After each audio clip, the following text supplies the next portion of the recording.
All right, Gladiator Diaries episode 13. A little bit of a back to normalcy in some ways episode where there's no craziness going on. There's just the standard stuff for us to get into. But still a few things to chat about.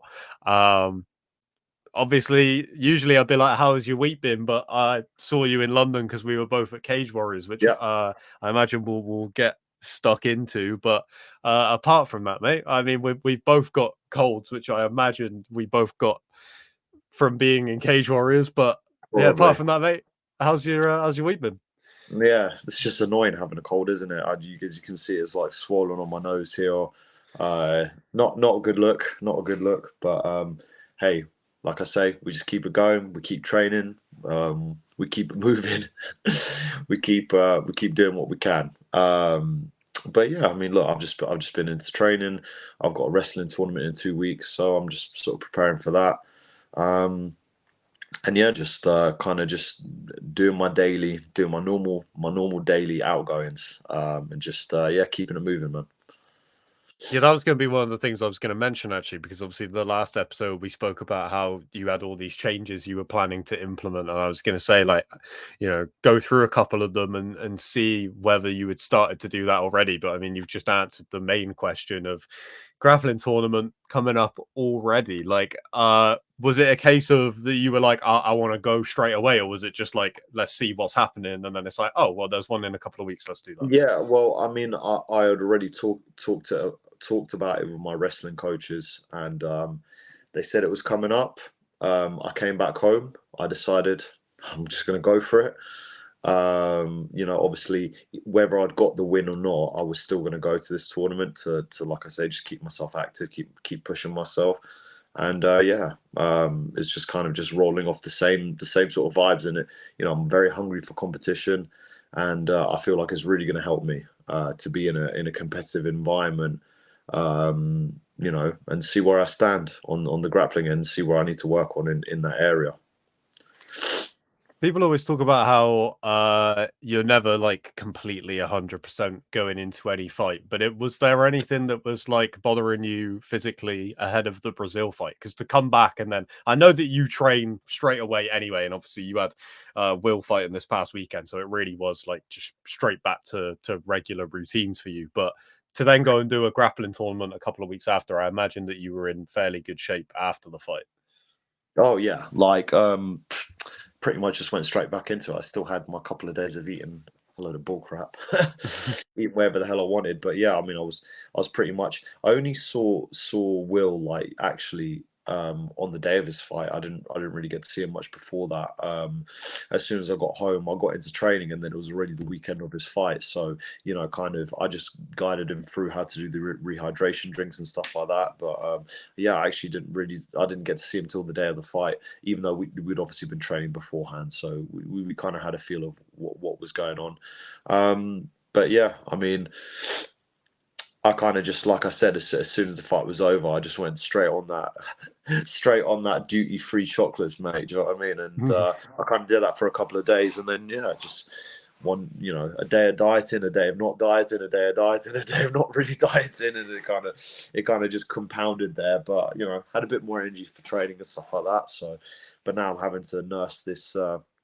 I'm probably going to have to nurse this cold a little bit and maybe not go out too much. So, but it's all good. I feel very good. Like yesterday, I had some training and I felt good in the grappling areas. I think Will's taking this week off after a big win. So, yeah, everything's going to be just rolling back on as per usual. And even for this wrestling tournament, in terms of I missed certain days of training, but there's other days of training that I've got that I feel very confident with myself with, and at the end of the day, it's just like I said, I haven't really stopped. So yeah, I'm feeling quite confident for this one. But I guess we'll talk about Will because you mentioned him then getting a big win. One of the things I suppose to start with is the fight coming around in the first place, because there are a lot of MMA fans that will just watch the UFC, right? And you see late notice replacements and all these things, and it's like, oh, that's a crazy side of the sport. But it's arguably even crazier the like when you're not in the UFC with like how these things come together, right? Because when we had Will on the show, we still didn't even know whether he was going to be fighting in London. It was potentially Yeah. that, potentially Newcastle, and then it's like 2 weeks away. Here's an opponent, and because it's Cage Warriors, it's like sometimes you get opponents that are difficult to find footage on, even if you do have a full camp. Like it's so it really forces you to adapt to the hands to the cards that you're dealt with, right? And Will's done that a fair few times, and the last two fights specifically. So I suppose I know that you weren't able to spend some time with him right before the fight, but in terms of before you went off to Brazil, like how was his mindset ahead of that? Because I can't even imagine how difficult that is when you've got, you're potentially training for a fight in 3 weeks, but you don't know for sure if it's even going to happen. Like, Yeah, obviously he was very frustrated. He just wanted to get an opponent signed on paper, but we just kept on telling him every day, just keep training. And he even said, like, regardless whether I fight in Newcastle, whether I fight in London, I'm going to be training. I'm going to be getting better. And this is sort of the mindset that I've adopted over the course of time that I had away from the fight game, away from having a fight booked. So he just needs to stay patient, stay calm, and just like I say, stay patient, stay calm, and just keep training. And then, the opportunity will present itself. And everything that we had basically said came to fruition. So it was good that we got him in the mindset of not slacking off and just to continue to keep training and keep trying to get better, even though it's very difficult when you don't have a goal in mind. But at the same time, sometimes you're going to have to deal with these situations. yeah, the craziest part about it for Cage Warriors is when you got a guy like Will. Of course, if he was to suffer a setback, you go, it's not a big deal. We'll come back, and you've got plenty of time on your side. But at the same time, it's like he's been building towards something for such a long time that you want to keep that momentum going. And when you get a hurdle come up, and it's like you've got 2 weeks to prepare for this guy that is going to try and come in and take that from you and cause an upset, and then for the guy to come out and start the fight the way he did against Will, it's like, you want to talk about being ready for anything on a moment's notice. Not only you got to fight this guy on 2 weeks' notice, the guy is gonna like come at you like hell for the first minute and try and get you out of there. Like, talk about adaptability and stuff. That's the definition of it. Because Yeah, well, we Jesus, didn't even expect him to come out like that. You know what I mean? yeah, I think the fact that it was a smaller cage, it was short notice. He did want to try and get him out of there. He maybe have saw some certain things that maybe in previous fights that he was trying to capitalize on, and he landed like one or two good shots on Will. He implemented our game plan very well. He did the techniques that we told him to enforce on him, and that actually got him out of trouble. He landed some very nice kicks. He was on the back foot a little bit, but he weathered the storm. And it was mad in the changing room. We were practiced to keep his hands up, especially when the guy's swinging big shots, and that actually saved him a lot in that fight. And it kept him protected to then go for his most dominant part of his game, which is his grappling. So it was very scary, obviously, right at the beginning. And 2 weeks' notice, you don't really know too much about the guy. There's only so much you can study, but as always, we adapt and we overcome. He's been around me where I've had to take fights on short notice, so he understands that as long as you're in shape, as long as you're always ready, you will be ready for whatever is thrown at you. Doesn't matter how crazy they're gonna present themselves to you. So he handled it very well, and I'm very proud of him. And like I say, long may it continue. Long may we keep, we're going to keep training, we're going to keep getting better, and then any other opportunity that arises, he will also be ready for it. So yeah, it's good, and he's got a very competitive mind. I think that really does help him in fights. He's got a very kind of mean streak, but I like it, and it definitely helps him in fights. yeah, for sure. Like, I mean, the last two fights where I've been there at the Indigo to see him fight, both times he hasn't come away like super happy with his performances both times. And I think that there was a lot of positives to gain from both of them. Even in this last one where it was like a real tough start, and then it seemed like, oh, okay, now we're settled into like this is how the fight is meant to go. Like, Will's just Yeah, going through the gears now, and then he gets the finish, and you're like, brilliant. And also facing some adversity and showing that he can switch the game plan up. Well, not the game plan, but switch the fight, switch the momentum of a fight, turn it into a grappling contest where he's going to win all day.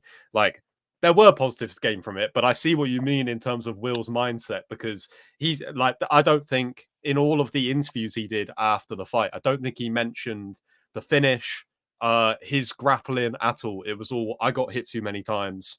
I want to get back in there. Like that was it. Yeah, you know. yeah, and in all fairness to his review of it, yeah, maybe he did get caught 1 or 2 times more than he should have, and he should have got started a bit quicker. But these are all things that we're just nitpicking. Do you know what I mean? At the end of the day, he's a very talented, and he just showed how much prowess he does have on the ground. It shows that he does need to improve certain areas, but I don't even think it's necessarily improving certain areas in the striking. It's just like adapting his style a little bit better to a certain situation, and maybe also working on a couple of things. But all of us, after a fight, after a win, and after a win where we feel we didn't do so well, or it could have been a better performance, we're always gonna try and critique it, and then that's also what gives you the motivation, the drive to want to keep continuing getting better, and like I say, keep improving your skill set, and that gives you that motivation, that gives you that drive, that gives you that hunger. You know what I mean? To just get better and fire off better performances. Yeah. I don't know if there was anything else that you wanted to touch on from that Cage Warriors event. There was it was a good night of do you know fights. What? I have to admit, O'Meal Brown, I've trained alongside him at Renegade. I've sparred him a couple of times. He's a really, really good fighter. Really nice guy. He got caught with it. It's mad. I've noticed like obviously it was upsetting for me to see him not get the win there. Obviously, congrats to the other guy. He capitalized and did well. But I know Emil's going to come back from it. He's a very good fighter, very talented. Obviously, with a good team as well. Have you noticed that in the game recently, this left hook or any sort of hook has been the kryptonite for many fighters? It's been mine. It was Yuri Prohaska's, and also in that fight with Emil Brown. Everyone's a lot of people have been getting caught with these looping hooks, which is mad, because it's like literally 3 successive fights in a row. There's been some sort of left hook counter knockout, and it's mad because it shows you the development of the game. It shows you that the counter strike's also very dangerous, and also shows if you overshoot on a particular shot, you don't keep your hands up, you're gonna get caught. This left hand, right hand sort of deal is something that is a problem in the game, and it is something that I think myself included can learn from, and look to work against that in future fights. I think it's a very powerful tool, and it's just mad how, like I say, 3 successive fights all have had a finish with that. Yeah, it's crazy because when we kind of recapped your fight and we spoke about how MMA is such a game of inches at the highest level, and not only is that relevant for your fight, but the 2 fights that you mentioned there, right? Like, I mean, admittedly, we were kind of chatting to Will at the same time as watching Emil's fight, but I watched the first couple of minutes and I was like, oh, Emil's landing like consistently, and so when he started to pile the pressure on a little bit more, I was like, he's gonna have him out of here in like any moment, and then left hook. And you could say the same for Yuri and Alex. I thought Yuri was looking pretty good and landing way more on Alex Pereira early on than I thought he would be able to, and then overcommits, left hand, done. It's crazy. Yeah. It's mad how deadly that move is, and it's all for counter striking. You can see that, maybe that's a theme in the game, that when you're attacking, you need to have very, very strong like very strong attacks, but also very strong awareness to be able to see the attacks that are coming at you whilst you're trying to land these blitz type attacks. It's always ends up being a blitz type attack, or is one or two shots that you just get caught because it's the shot that you don't see coming. And I think that's why it's so effective, because it's usually the shot that you don't see coming that is what's going to knock you out. When you see it coming, you can tense up, you can kind of move out of the way or try and slip out of the way. But when you don't see it coming, it's very hard to defend. That's for sure. Yeah. To talk about shots that you don't see coming, that combination from Tom Aspinall, to become the new interim heavyweight champion. My God, that guy is so fast. I know that it's such a like cliche at this point to be like he moves like a middleweight, welterweight, lightweight, whatever you want to say, but there's no one in the division that moves that fast. It's crazy. Well, do you know what? It was very nice to see Tom Aspinall get that belt. It's been years of hard work, and also that picture of him and his dad. I saved that in my phone actually of his dad with the belt, because I also too would like to have a moment like that. It seemed like a very special moment for him and his dad, and for all that hard work that he's been putting in. All the years of sacrifice and everything like that, the story that's been built up. He's an absolutely amazing guy as well. And then for him to get the win is absolutely spectacular. A guy from Britain. And it just shows that British athletes are definitely coming up. So it was a flawless performance. Couldn't have done any better. And he's a very real guy. He doesn't bullshit. Like, he says it how it is. And he's a very likable guy. And to see someone like that win the belt is obviously truly inspiring and amazing to see. Yeah, great stuff. It was a fun card. Admittedly, I was absolutely knackered after Cage Warriors, so it was a tough go. But luckily, all the main card fights were finishes, so that helps. It wasn't too bad. I went straight to sleep after that, mate. Literally getting on that train with so many people on the way back. It was mad because I saw someone who recognized me, like a fight fan, say, "Hey, Modestas, I'm lucky about your last fight," but and we got chatting, which was very nice to see. What I mean, like people appreciative of the work that you're putting in, and obviously he definitely had a good night with him and his mates. But it's nice to just meet people. You know what I mean? Like even on a cramped train back from London, back to my house. But and boys have been getting colder. Bloody hell! Like this is always the change of weather that gives me a cold, and this is why it's probably sorted that out for me. And yeah, again, being in London, going around different places, and the change of weather and everything. But yeah, man, it's do you know what? I kind of like it. You know how they say in Game of Thrones, winter is coming. In a way, it's just like a change of tone. Do you know what I mean? I've got these tournaments coming up. I'm getting different types of training in. I'm focusing on my mindset and stuff like that. So yeah, man, like there's good things on the horizon for sure. Yeah, because obviously I stayed a little bit longer to because Will was the co-main event, and then we stayed to talk to the guy from the main event. So I think I must have left a little bit after you, right? But there was people flooding out of the O2 because they had 50 Cent on at the O2, and Yeah. I managed to perfectly time it so I left at the same time as Leon, and I think at first he thought he might be okay to just leave, and then suddenly, it's like one of those things where one person catches him, and then suddenly everyone's looking, and so it was a full on Leon power walking out of the O2. It was fair play to him. He knows Trying to the hide away measures from at this point. everyone. Yeah. You saw it was like a defense system activating. It was like hood up, then the zip comes up, then he's pretending to be on the phone. It was like I'm out of there. So That's hilarious. That is hilarious. the only other thing to touch on from Cage Warriors, which was like a really brief thing, but I was out watching one of the fights in the actual main arena, and I bumped into Simeon, who I've never met in person, but interviewed him before and stuff. And I've met a bunch of I've walked past Tom Aspinall and been like, that dude is huge, but I couldn't believe how big Simeon is. Like The big that guy. dude is massive. Yeah, he is a big guy, 6'5", obviously muscled up as well, got thick legs, very good striking. It's going to be very interesting to see, to see his performance on the 8th of December. I'm really looking forward to it, and I really hope he grabs the win, because he definitely deserves it. He's a very good fighter. Yeah, for sure.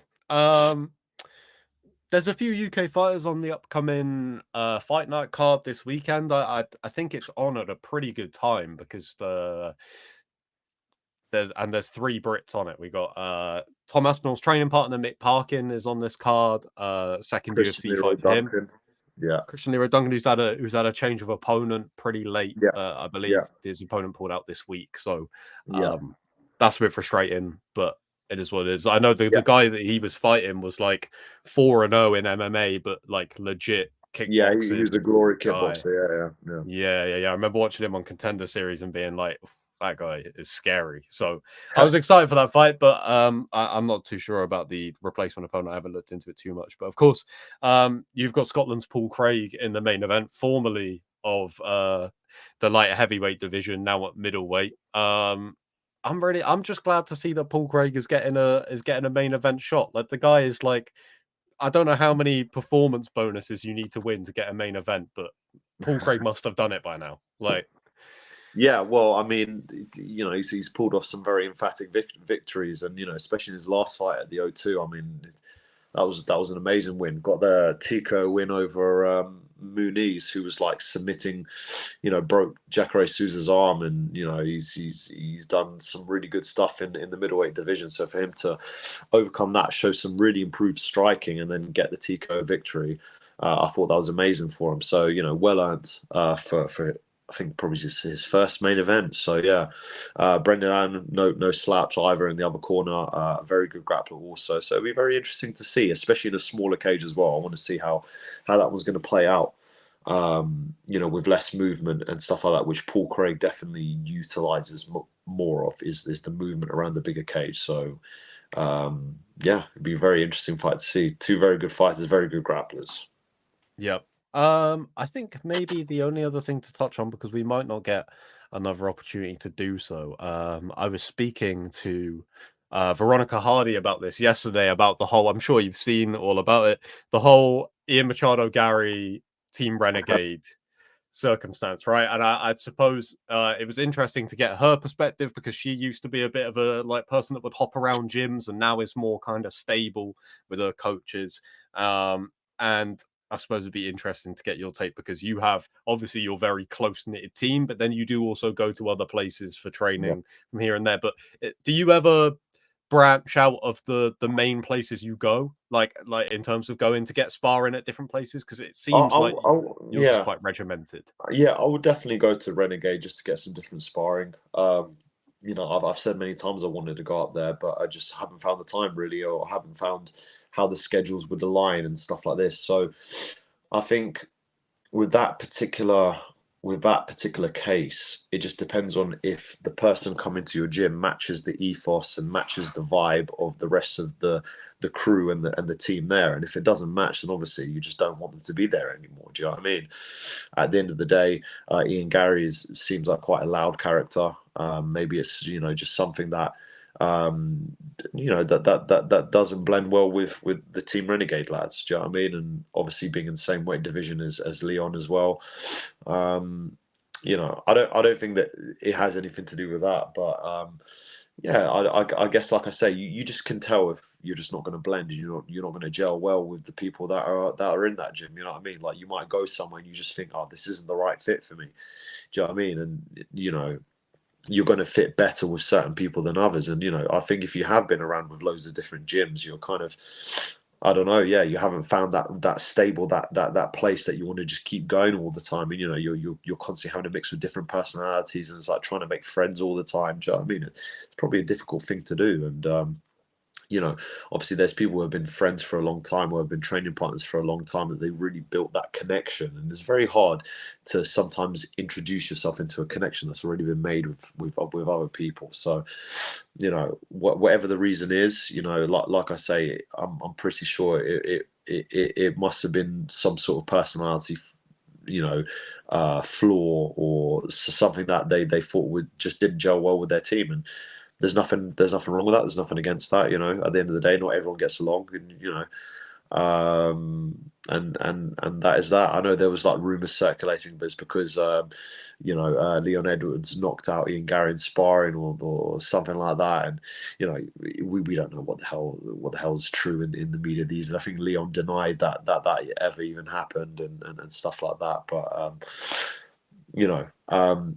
I've trained at Team Renegade before. They're a lovely team. They're really hard workers. They've got a good, like I said, they've got a good solid team of people that have been around each other for a very long time. They knit and gel well. Same like me at BST, I knit and gel very well with those guys. They care about me, and of course in Renegade they've got it's a real family vibe. So if someone doesn't fit that family vibe, then obviously they don't want them to be around there so much. So that's the only thing that I could say really on that.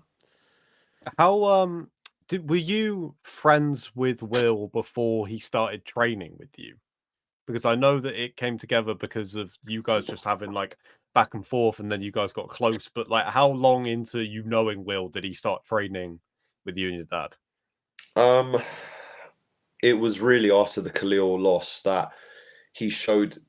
I trained with him a little bit before that, and it kind of just he showed me that he's a real one, that he's a do or die. You know what I mean? He's a ride or die kind of guy.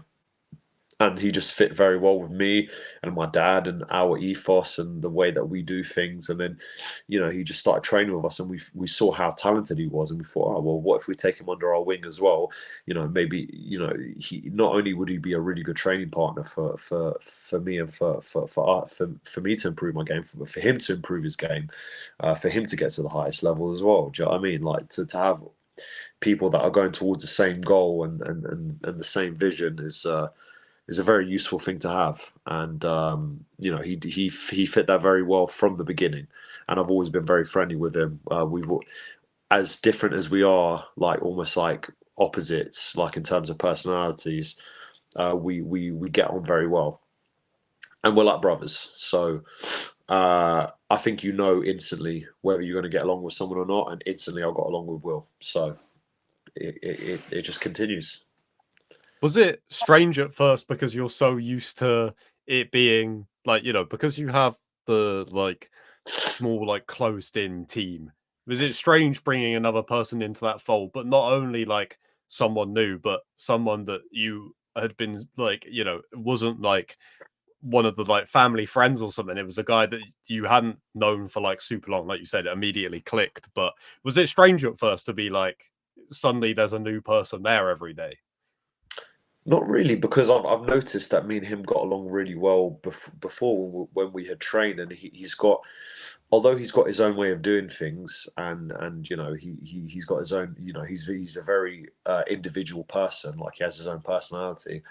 Um, like I say, we just the something about even just loyalty and just like and care, and you can see like from the heart, like he really wanted me to come back from the injury and come back from all of this, and the only person or only fighter to come to my house after that injury, after all the other people that I trained with up until that point, that really showed me something, that showed a lot of heart and a lot of love, and obviously it's like a brother, that's what a brother would do. Do you know what I mean? So for him to do that, just to spend the day and then have to go back home, travel all that way, was very meaningful to me. And then that's how it just sort of just strengthened from that point onwards. Yeah, absolutely. I'm sure we will have Will on the podcast many, many more times, and One we hundred can. percent. We've already spoken about it with him, but I'm sure there will be plenty, plenty more times to do that. And hopefully we'll have him back on in the near future. We can talk about. I know that he was kind of like, I don't really know what's next. We'll see, but he mentioned that his Cage Warriors contract is up, but they've got the middleweight title fight coming up between two guys he's fought already. So there's a lot. There's a lot Yeah, going on right now there's a lot of for stuff in the Will. mix. Yeah, for sure, a lot of stuff in the mix. But I'm sure everything will work out the way that it's supposed to. Yeah, absolutely. I think that'll do it, man. Like I said, a little bit of a short Well, one man, because there's no crazy big topics to get into. Just a little bit of a catch up, I guess. just a little bit of a And chat. Do you know what I mean? Just a little bit of chatting. yeah, Do you know what I mean? Just speaking our minds. Do you know what I mean? Speaking our minds on the events of as of late. So no, it's good, man. It's always good to chat, bro. I think both of us could do with the extra time to be on the mend as well. Yeah, no, for real. Honestly, I'm definitely I'm gonna have an early night tonight. I just want to get rid of this cold, man, because usually it goes away very quickly. But if I don't like, I was supposed to go to wrestling tonight. I have a tournament, like I say, coming up very soon. But I trained earlier today with my dad. I did some striking, but I think I'm going to need to nurse this cold a little bit, and then tomorrow at least I can get back into it. You know. Yeah, for sure. Yeah, I don't blame All you. right.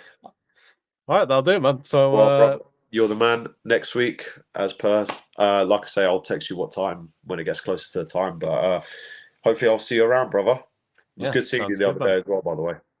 Yeah, you too, man. It was a fun night. It was a fun night. Yeah, amazing. And All right, and nice one, obviously, brother. send congrats to Will for the win, of Of course. course, definitely, we'll do, my man. Nice one, All right, yeah. You have a see you lovely later. evening. Take care, brother. You too, man.